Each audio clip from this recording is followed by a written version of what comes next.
Hello les livresques, bienvenue dans votre émission littéraire Portrait Livresque. L'art de capturer l'essence d'une œuvre et transcender avec les mots. C'est toujours un plaisir de vous retrouver afin de vous partager mes découvertes littéraires. Alors aujourd'hui, nous sommes en février, c'est le mois de l'amour paraît-il.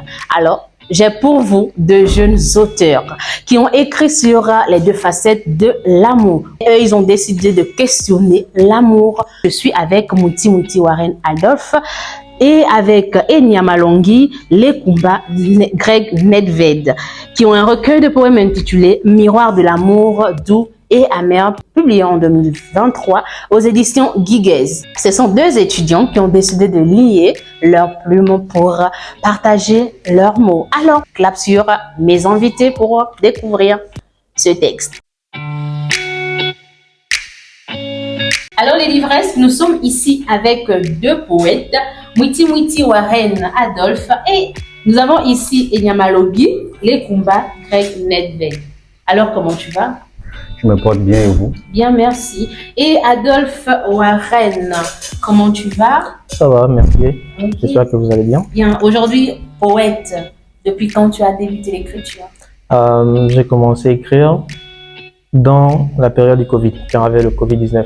C'est pendant la période du Covid, d'accord, que j'ai renoué avec la lecture. Parce que je ne lisais plus en tant que tel. Donc, quand il y avait le Covid, il n'y avait rien à faire d'autre que de rester à la maison. Donc, je suis parti sur Internet, j'ai pris des romans par-ci par-là en PDF que j'ai commencé à lire.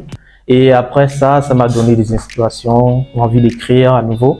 Et j'ai téléchargé l'application Wattpad où j'ai écrit des petites histoires de ci par-là. Et ensuite, quelques années plus tard, j'ai rencontré Ned dans un groupe Wattpad. C'est là où on s'est rencontrés. Et après, j'ai écrit un truc, j'ai proposé. Il m'a dit, bon, ok, on peut écrire ensemble. C'est là où on a commencé à écrire ça. Bien sûr, donc c'est là qu'est né le recueil de poèmes. Et toi, Nedved, depuis quand tu écris? Avec l'écriture et la lecture, c'est une histoire de depuis. J'ai débuté l'écriture et la lecture en classe de 4e, mais ce n'est qu'en 3e que cela a pris son ampleur. J'écrivais d'abord des textes de rap comme tout jeune, etc. Et puis après, arrivé en seconde, première, j'ai débuté avec l'écriture de nouvelles, des romans, même si la qualité n'était pas vraiment acceptable ou extraordinaire, mais je m'y plaisais à l'intérieur. Donc, c'est en classe de terminale que je faisais plus de textes cassés que je suis venu ici à l'UOB. Et je me suis mis à écrire encore plus. Et voilà que j'ai proposé à mon frère ici présent de faire sortir cette œuvre. Mais il y a encore d'autres œuvres. Je cherchais à faire éditer. Et d'ici peu, ça va voir le jour. Bien sûr, bonne chance à vous deux dans votre carrière en tant qu'écrivain, bien sûr. Nous sommes dans la poésie aujourd'hui. Est-ce qu'il y a des poètes gabonais qui ont influencé l'écriture et que tu admires aussi? Bien sûr, j'admire beaucoup Ndona Depeno. J'admire aussi Maurice Okumba Kogwe. Il écrivait aussi des poèmes. Bon, à part ces deux, Eric Joël Bécalé aussi, je crois, oui. J'apprécie aussi bien les œuvres de ces derniers. Et toi, Warren, est-ce qu'il y a des poètes gabonais? Des poètes gabonais, bon. En fait, j'ai pas trop lu des poètes gabonais en tant que tel. J'ai pas trop lu des poètes gabonais. Comme j'ai dit, la poésie, normalement, c'est pas quelque chose que j'ai toujours voulu écrire. C'est pas quelque chose que j'ai toujours voulu écrire. Donc, tu as découvert par exemple, le fait. Voilà, j'ai découvert ça. C'est lui qui m'a même dit que ce que tu es en train d'écrire là, c'est ce style d'écriture que tu es en train d'écrire. Ce style, ça peut faire une bonne poésie. C'est lui qui m'a dit que ça pourrait le faire. Parce que moi, comme j'ai dit, c'est quand je lis de la romance, les histoires que j'ai souvent dans la tête, j'écris. Et par rapport à ce que je ressens à l'instant T, je me mets à écrire. Parce que moi, j'ai toujours dit que je suis pas une personne qui me dit, bon, ok, je me fixe les limites, je vais écrire 5 poèmes en une fois. Non. Souvent, je suis là, l'inspiration vient seule par rapport à ce que, par exemple, j'ai regardé dans un film ou tout le reste. Je peux transformer l'histoire là comme moi je veux que ça soit en fait. Voilà, c'est un peu ça. Donc, ton rapport à l'écriture est très différent de celui de Neve. Aujourd'hui, on a produit, vous avez ce texte, Miroir de l'amour doux et amer.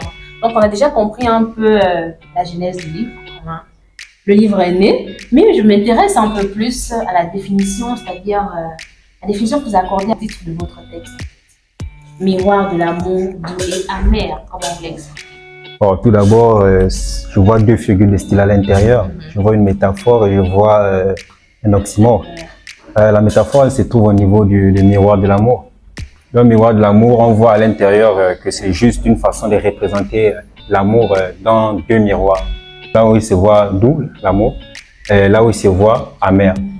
Et maintenant, doux et amer, c'est l'oxymore pour montrer que l'amour n'est pas toujours beau. Il est aussi amer, donc c'est un peu ça. Quelque chose à ajouter? Oui. J'ai ajouté que bon, le titre, d'accord, on a téléchargé le titre et on a trouvé beaucoup d'autres titres, mais j'ai dit à Ned que celui-ci représentait plus ce que j'ai écrit. Et vu que moi je suis plus côté romance que lui, je me suis dit bon, ce titre, ça devait aller mieux. Pourquoi doux et amer? Déjà, il faut savoir que dans la vie, on a deux catégories de personnes. Il y a des gens qui voient l'amour en rose, obligatoirement, pour eux, il n'y a pas de défaut. Et il y a des gens qui n'ont jamais connu le côté doux de l'amour. Voilà. Et donc, je me suis dit, bon, ok, si on écrit le côté doux, il y a des gens qui vont se retrouver à l'intérieur, donc ceux qui ont toujours dit que bon, l'amour, c'est ça et tout. Mais j'aimerais qu'on rappelle aux gens de ne pas totalement s'abandonner à l'amour aussi. Parce que l'amour aussi, c'est mauvais côté, son côté amer. Donc voilà pourquoi on a opté pour ce titre-là, pour que les gens puissent comprendre. Une fois que vous avez lu la première partie, qui vous emporte dans l'amour, dans les profondeurs et tout, vous retombez directement dans le côté amer, qui vous montre que, attention, l'amour n'est pas forcément quelque chose d'extraordinaire. Voilà. Comme on dit, la rose, elle a les épines, après tout, elle pique. Hein? Elle pique, évidemment. Alors, nous sommes dans le cœur de poésie. Mais avant tout, est-ce que vous pouvez nous partager un peu l'anecdote de votre maison d'édition? J'avoue que je découvre la maison d'édition grâce à vous, édition Guigues. Bien sûr, il n'y a pas de problème. Bon, les éditions Guigues, c'est une maison d'édition qui se trouve au Cameroun, au nord du Cameroun. C'est grâce à Facebook que j'ai réussi à repérer cette maison d'édition. J'ai contacté le directeur de la maison d'édition. Nous avons discuté sur WhatsApp. Il m'a envoyé tout ce qui se faisait dans la maison d'édition. Nous avons discuté peut-être pendant pratiquement quelques jours. Après, j'ai parlé avec Warren. Et bon, voilà ce qui se présente, comment on fait. Bon, lui aussi n'a pas désisté. Il a accepté et voilà. Progressivement, nous avons fait le tout possible pour éditer l'œuvre. Tout s'est passé sur WhatsApp. La signature du contrat et tout ce qui il n'y a pas de tracasserie? Je ne pense pas, parce qu'on a été déterminés. C'est la détermination qui a fait en sorte que nous puissions être ici. Sans ça, on ne devait même pas savoir que nous sommes des poètes. Des poètes, bien sûr. J'écris dans mon vieux cahier. J'écris l'amour pour ceux qui en ont besoin. J'écris l'amour pour tous les peuples du monde. J'écris l'amour pour tous ceux qui sont amoureux. J'écris l'amour pour ceux qui n'ont pas encore trouvé l'amour de leur vie. J'écris l'amour pour les gens qui sont en paix. J'écris l'amour pour les gens qui sont en guerre. J'écris l'amour pour toutes les personnes tristes. J'écris l'amour pour toutes les personnes en joie. J'écris l'amour pour les pauvres. J'écris l'amour pour les riches. J'écris l'amour pour les gens malades. J'écris l'amour pour les gens en bonne santé. J'écris l'amour pour les hommes emprisonnés. J'écris l'amour pour les hommes libres. J'écris l'amour pour les paresseux. J'écris l'amour pour les travailleurs. J'écris l'amour pour les bandits. J'écris l'amour pour les sages. J'écris l'amour pour les petits. J'écris l'amour pour les grands. J'écris l'amour pour les vivants. Mais je ne peux pas écrire l'amour pour les morts, car le mort ne vit pas comme tous ceux que j'ai cités. Un vivant aura toujours besoin d'amour, quel que soit ce qu'il est. Aimons-nous de notre vivant et non après la mort. Je me retourne de suite vers mes invités pour recueillir leur avis sur la question de l'amour. Alors Greg, je viens à peine de lire « J'écris l'amour ». Pourquoi tu as décidé d'écrire sur l'amour et qu'est-ce que l'amour pour toi? Tout d'abord, j'ai écrit sur l'amour parce que l'amour est un mot qui est au centre de l'humanité. L'amour est toute chose. L'amour est toute chose. Grâce à l'amour, nous pouvons tout faire. Nous pouvons tout faire dans ce monde. Et moi, je définis l'amour comme ce sentiment qui nous emmène à pouvoir se surpasser. Déjà parce que s'il n'y avait pas d'amour dans ce monde, on ne devait pas vivre. Et l'amour se rattache à Dieu. C'est Dieu d'abord qui a apporté le mot amour. Et voilà pourquoi j'ai écrit sur l'amour. Et voilà pourquoi j'ai cité toutes ces personnes à l'intérieur. Parce que même le voleur, que ce soit celui qui assassine, que ce soit celui qui vole, que ce soit celui qui commet des actes infâmes, il a besoin d'amour. Je vais recueillir la définition de Warren. Pourquoi tu as décidé d'écrire sur l'amour et qu'est-ce que l'amour pour toi? Bon, pour moi, j'ai décidé d'écrire sur l'amour déjà parce que je suis une personne, je suis passionné par la romance. Je suis passionné par la romance, que ce soit ce que je lis, que ce soit les films, les séries et tout le reste. Je regarde plus ce qui est côté romance en fait. Voilà. Déjà, pour moi, l'amour représente tout, directement tout. Comme il a dit plus tôt, ce que je dis tout le temps, c'est que déjà, s'il n'y avait pas l'amour dans ce monde, je pense que le monde ne devait pas être aussi paisible. Certes, on a des guerres et tout le reste partout, mais c'est parce qu'il reste encore un peu d'amour qu'on arrive à vivre comme ça en paix. Par exemple, au Gabon, on peut dire ce qu'on a, mais l'amour est là. Voilà pourquoi on est quand même un pays de paix, en quelque sorte. On va prendre la première partie. Donc, c'est intitulé Doux, donc la première facette de l'amour. Vous dites, sur cette terre, l'amour est la chose la plus merveilleuse dont on ne se lassera jamais. Quelqu'un qui n'aime pas est un mort. Avec l'amour, on se sent bien entre vivants. On avance avec confiance, on devient plus fort que prévu. Mais bien plus, on arrive à sauver des vies. Juste dire un simple « je t'aime » à son prochain permet de cicatriser ses blessures. L'amour est un remède contre toutes sortes de maux. Est-ce que, dans ce recueil de poèmes, y a-t-il des poèmes en particulier qui vous tiennent à cœur? Ouais. Bon, moi, il y a des... Bon, vu que nous sommes dans le côté doux, il y a déjà le poème Serment. La page. Le Serment. C'est un poème que j'aime bien. Moi-même, personne n'a confiance. La page 36 pour le serment et 32 pour la confiance. Oui, tu peux essayer peut-être la lecture d'un poème et donner un peu l'explication. La confiance. Je te donne ma totale confiance. Aujourd'hui, je veux que tu saches à quel point je suis fier de nous. En ce jour, je veux faire de toi une partie de moi. Je veux que le monde entier puisse voir de ses propres yeux que je te fais mienne. Dans nos moments difficiles, tu as toujours été là, plus que dans les bons. À plusieurs reprises, tu as prouvé que tu tenais à moi. Et c'est à toi que je veux tout donner. Je veux que mes enfants naissent d'une femme exemplaire comme toi. Je ne sais pas si je te mérite, mais je ferai tout pour être à la hauteur. Je n'aime pas les promesses, mais je t'assure qu'à partir de ce moment précis, je serai à toi pour l'éternité. Alors, c'est Warren qui se définit? Ah oui, c'est un peu moi. Pourquoi? Je vais expliquer. Déjà, la confiance, le titre veut tout dire. Voilà. Dans une relation, je pense que la confiance, c'est la base pour moi. La confiance, c'est la base. Et dans ce poème, je suis en train de demander à la personne, mon partenaire, d'avoir confiance en moi, d'avoir confiance en nous. Parce que si déjà à la base on n'a pas confiance dans une relation, on ne pourra pas avancer. Parce qu'on sait que voilà, dans la vie il y a des zombies, il y a des choses à côté, à droite et à gauche. Si tu ne crois pas en ton partenaire, vous n'allez pas avancer en fait. On ne peut pas avancer. Et moi j'ai toujours pensé ça. Dans une relation où il n'y a pas la confiance, c'est pas une relation durable pour moi. Voilà. Merci Warren. Je vais me retourner vers Ned pour prendre son poème. Moi à l'intérieur, à la femme gabonaise. Femme d'Afrique au teint noir, ta beauté nous éblouit, comme les richesses de ton pays. Nul ne peut se comparer à ta force de panthère. À toi seul, tu sais protéger tes frères et sœurs. Tes ancêtres t'ont doté de plusieurs valeurs. Voilà pourquoi aucun danger ne te fait peur. Ton amour est pur, comme la forêt qui recouvre tes terres. En portant fièrement le vert jaune-bleu, tu es notre lumière. Pour la nation, tu es notre mère.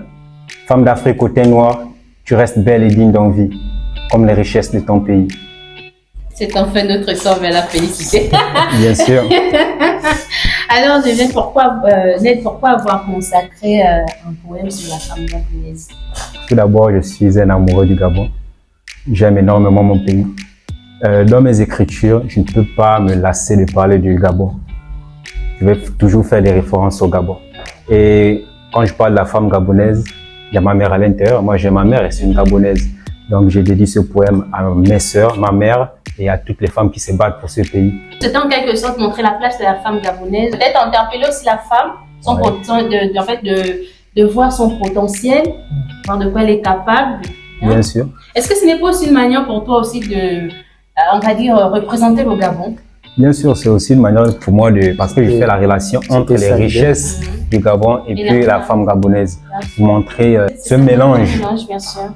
Mais toi, est-ce que tu partages son point de vue? La femme, souvent, elle-même, elle se néglige. Et les femmes ont besoin vraiment d'être respectées. Et elles aussi, elles doivent reconnaître qu'elles ont une telle valeur que, voilà, elles doivent tout simplement reconnaître ça. Elles sont vraiment fortes. Et je m'arrête encore sur un poème, Ma femme du village. Ma femme du village, tu ne sais ni lire ni écrire, mais je t'aime à en mourir. Je te préfère par rapport à la femme de la ville. Toi au moins, tu sais aimer, préparer et nourrir. Ta beauté n'est pas superficielle, comme ces femmes qui aiment s'orner et ressembler à Lucifer. Ta beauté est naturelle et toujours présente. Dès que tu te réveilles et avant que tu ne dormes, à tes côtés, je me sens homme. Tu n'as pas besoin que l'on dise quoi que ce soit pour mettre ta famille à l'abri des crocs. Tu reflètes cette femme africaine qui a de l'humilité en elle. Pour rien au monde, je ne te tromperai. Je voudrais te voir perdurer dans ma vie et ne pas me lasser de ta douceur de femme innocente, la femme du village.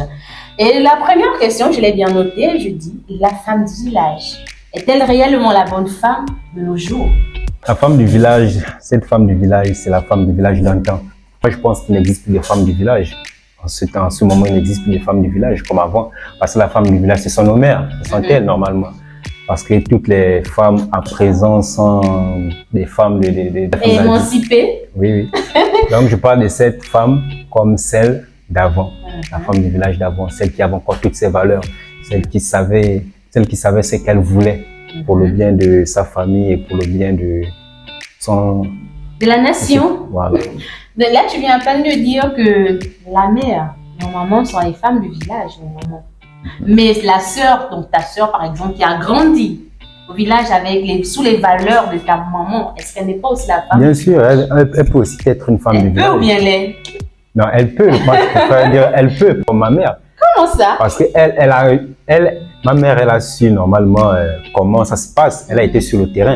Elle vient juste prendre des recommandations de quelqu'un qui a été sur le terrain. Donc, ça ne fait pas d'elle ma mère ou celle. Ressemblance là, d'accord, mais donc il y a un petit peu de ta mère dans ta sœur, parce que tu vas retrouver les qualités de ta mère, les valeurs de ta mère, c'est-à-dire que les valeurs que la mère vous a inculquées, bien sûr. Donc il y a un peu de transfert culturel entre la fille et la mère. Mais toi alors, Warren, est-ce que tu as quelque chose à dire sur la femme du village? Est-ce que non, la question, voilà, la femme du village est-elle réellement la bonne femme de nos jours? Je dirais pas forcément ça. Pour moi, c'est pas forcément ça. Parce que, on va pas se mentir. Comme vous dites tout de suite, par exemple, ma mère qui vivait au village, elle vient en ville. Ma sœur est née là. Ou bien, dans une autre famille, même pas ma sœur, une autre famille, une femme qui est née d'une femme qui vit au village, bien sûr. Comme on dit, si la mère a bien éduqué sa fille, elle aura des valeurs de là-bas. Elle aura les valeurs propre que sa mère. Donc, ce qui veut dire que quoi? Elle peut être une bonne femme. Même si elle a grandi en ville, elle peut être une bonne femme. C'est pas forcément parce que voilà, elle n'a pas grandi au village qu'elle va être une bonne femme. Certes, il y a des filles qui sont là, qui ne savent pas préparer et tout le reste, elles ne connaissent pas les valeurs et tout cela. Mais ça ne veut pas dire que toutes les femmes sont forcément comme ça. Donc pour moi, la femme du village peut être la bonne femme, comme ne peut pas être la bonne femme bien aussi. Sûr. Alors les livresses que vous êtes là, si vous nous rejoignez à peine, nous parlons ici de Miroir de l'amour doux et amer, publié en 2023 aux éditions Guigues.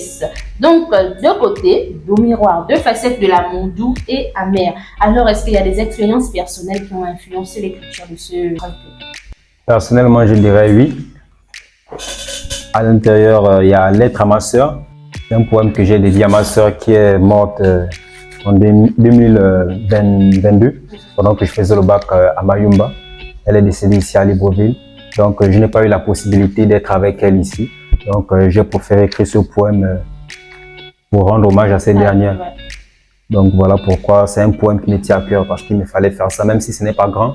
Mais je me dis qu'au moins, j'ai fait quelque chose de bien. Quelque chose pour faire ton deuil. Voilà, de ma sœur, en fait. Et toi, Warren, il y a un poème? Il y a énormément de poèmes, on va On va dire. prendre un seul alors. Il y a énormément de poèmes qui, voilà, qui ont influencé, voilà. Voilà, il y a beaucoup de ma vie personnelle à l'intérieur. Donc, la vie personnelle a énormément impacté votre écriture. Est-ce qu'il y a eu, je vais dire, est-ce que vous avez un public cible? Le but, c'est d'atteindre tout le monde. Déjà, comme on dit, tout le monde est amoureux. Tout le monde tombe amoureux un jour, tout le monde a des déceptions. Donc, pour moi, c'est quelque chose qui peut toucher tout le monde. Voilà, tout le monde. Surtout les gens de ma génération et tout le reste. Donc, quand j'ai écrit ça, je me suis dit, bon, ok, tout le monde peut se retrouver à l'intérieur. Déjà, j'ai commencé à faire lire ça à mes sœurs qui sont à côté. Ce sont elles qui m'ont dit, bon, ah, ça me touche, ça c'est bon, ça c'est bon. Bon, j'ai commencé par ma sœur qui est aussi fan de la romance et ma sœur qui n'est pas aussi fan de la romance. Mais les deux ont aimé. Donc, je me suis dit, bon, ok, les deux peuvent se rejoindre, tout le monde peut aimer ce qu'on a écrit. Est-ce que vous avez un message en particulier à lancer à envoyer à vos lecteurs, à ceux qui prendront le livre, bien, on va dire aux agents culturels, par exemple? Bien sûr, bien sûr. Déjà, j'invite tous les jeunes à s'intéresser déjà à l'écriture et à lire aussi notre œuvre littéraire. En lisant cela, vous allez pouvoir nous aider, nous encourager, parce que c'est une façon de nous encourager à l'intérieur. Nous n'avons pas écrit ça parce qu'il faut écrire. Nous avons besoin des artistes au pays. Je connais plusieurs jeunes qui se sont lancés dans la poésie, tels que Orphée Eban, tels que Malaika. Ce sont des jeunes Gabonais, comme nous. Si seulement on avait le soutien du ministère de la Culture, derrière tout cela, on aura la possibilité d'avancer. On peut être comme l'Afrique du Sud, parce qu'en Afrique du Sud, il y a des jeunes qui écrivent là-bas et qu'on met en avant. Donc, on a juste besoin de ça. Et puis, avec cet appui, on produira énormément et puis on sera quand même reconnu comme un pays littéraire.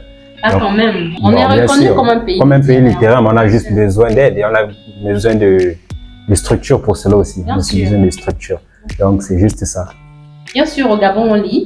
On n'a peut-être pas les bons canons de diffusion. Donc, et toi, Warren, on va essayer de recueillir tes propos. Bon, moi j'ai juste à dire aux personnes qui vont lire de vous laisser plonger, tout simplement. Laissez-vous emporter par chaque poème parce que c'est vraiment intéressant et vous pouvez vous retrouver à l'intérieur. D'accord? Tout le monde peut se retrouver à l'intérieur. Pour des gens qui disent souvent, voilà, j'aime pas lire et tout le reste, je vous encourage à lire. Pour moi, la lecture est vraiment passionnante et importante. Voilà, pour tout le monde. On est ici avec Miroir de l'amour doux et amer. Je suis ici avec mes invités. Je rappelle ici qu'ils sont des étudiants qui vous invitent aussi à découvrir leurs livres. Donc allez-y, achetez le texte auprès des auteurs. Il est à 4500. Alors mes chers invités, nous sommes arrivés au terme de notre émission. Votre mot de la fin. Comme mot de fin, je vais remercier tout d'abord notre grande sœur Lorkile Mounengi. Grâce à elle, nous sommes venus ici pour présenter notre œuvre. Ce n'est pas donné à n'importe qui. Grâce à elle, elle arrive à faire la promotion de la littérature gabonaise et moi, je loue vraiment ses actions. Et voilà pourquoi je vais inciter tous les jeunes, toutes les personnes qui lisent à faire le même comme elle. Comme ça, on va pouvoir avoir la possibilité d'avoir une vraie littérature dans ce pays. Et c'est nettement ça qu'on a besoin ici au Gabon. Merci beaucoup Ned et Warren. Bon, je tiens aussi à remercier Lorkile Mounengi. Ce qu'elle fait est vraiment à louer, à remercier. Vraiment parce que bon, moi je savais pas qu'un jour quelqu'un devait nous appeler pour dire que bon, voilà, on va prendre le livre, on va parler de notre livre et gratuitement. Voilà. Donc je dis merci déjà et j'encourage encore une fois à acheter le recueil de poèmes. C'est pas cher, c'est 4500 Et moi-même, je vais vous recommander des poèmes à lire. Voilà. Des poèmes qui vont forcément vous toucher. Bien sûr, Warren fera des recommandations. Voilà, pour terminer, j'ai un poème ici que je vais déclamer à notre grande sœur, l'orchidée Moulengi, à notre aînée, l'orchidée Moulengi. Chère grande sœur, j'ai tant de mots à t'écrire, puis à te les lire. Tant de forêts subliment mon amour pour la lecture et l'écriture, quand je vois ta sueur couler pour la promotion de la littérature gabonaise. Je tiens à te dire merci. Merci non pas parce qu'il faut le dire, mais parce que tu le mérites vraiment. Je sais qu'un simple poème ne suffira pas, mais si je pouvais transformer ce poème en sous, je le ferais. Et je te les donnerais afin d'encourager tes efforts créatifs. Chère grande sœur, poursuis ta marche vers l'épanouissement. Tu ne le sais peut-être pas, mais tu nous élèves vers la gloire. Merci d'exister dans ce pays. Waouh, j'applaudis. C'est tellement passionnant. Merci beaucoup pour ce poème. Je m'y attendais pas. Merci à vous d'être venus. C'est un plaisir. Plaisir aussi pour nous. Voilà, de vous recevoir ici, de parler de votre livre. Alors, on n'oublie pas la tradition, c'est-à-dire les gestes viraux. Likez, partagez, commentez la vidéo. Surtout, allez-y, achetez le livre pour encourager nos jeunes auteurs. C'est très important. Je vous dis ciao.